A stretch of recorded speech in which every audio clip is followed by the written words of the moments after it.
A 10 hut strength, chud. We have an imminent threat to our PvP and PvE meta dominance.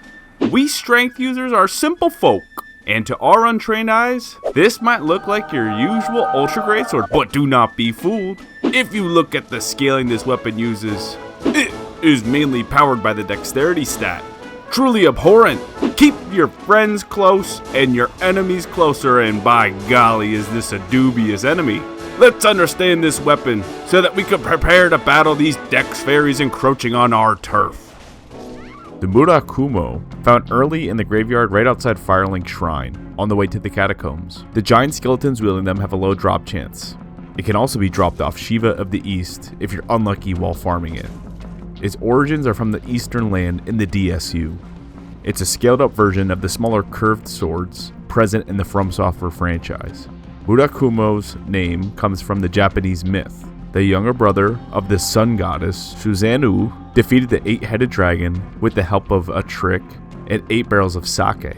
In the bowels he found the sacred sword, Murakumo, which he later named Kusanagi. The Murakumo would be officially adopted by From Software with the release of Dark Souls in 2011. It's a slower and heavier version of the curved sword that deals devastating damage. It deals slash damage, which is typical for a curved sword. Slash damage is not the most desirable damage type, as heavily armored foes such as the Iron Golem are highly resistant to slash damage. That being said, any shortcomings with the damage type is made up for with the reach of this weapon. If we consult the chart on screen, the Murakumo is the leader of the pack for range for curved greatswords. It's in the middle of the pack when compared to the greatswords, which is phenomenal.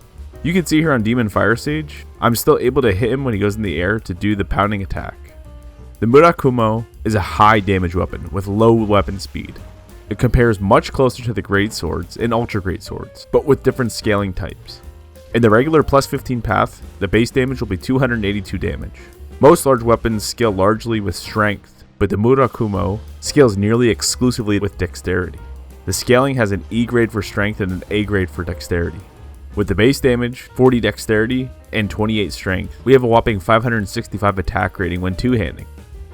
Since it scales mainly with dexterity, the one-handed orientation has a staggering 552 attack rating. This right here, this is a heavy boy. We got 12 Dark Soul weight units in our hands with this weapon. You will also need to carry the weight on your shoulders of sliming Shiva of the East like I had to do. The weight in combination with dexterity scaling can tie up quite a few levels in order to put out maximum damage while still being able to fast roll. In majority of my gameplay, I needed to use Havel's Ring in order to be able to fast roll. It's enchantable, which makes it a great weapon for all of your enchants and resonance to your heart desires. It does have some of the higher stat requirements in Dark Souls. It requires 28 strength and 13 dexterity to one-hand this weapon. However, to two-hand the Murakumo, we only need 19 strength. An additional item this weapon brings to the table is the ability to completely stun lock foes. You can see here in this clip, this dude is unable to do anything except wait for me to run out of stamina. The high poise damage is also evident on Priscilla. She's able to be brought out of her shroud with just 2 light attacks from this weapon. The moveset is also great. Light attacks in both the one-hand and two-hand configuration are overhead 30-degree horizontal swings on the first hit, and then a complete horizontal swing with the follow-up. This makes it wonderful for connecting with PvP and PvE enemies alike. The heavy attack is a lunge forward with an overhead slam. Just like with great hammers, when using the Hornet Ring, the backstab is a double bonk.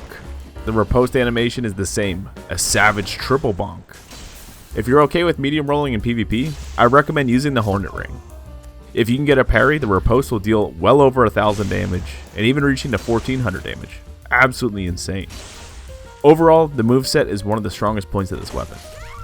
Shout out to Chrison Velok, Naum Farouk, Askabanis, The Real Chim Shady, Fedor Borishev, Frank Figglehorn, and Benjamin Manani for making this run possible.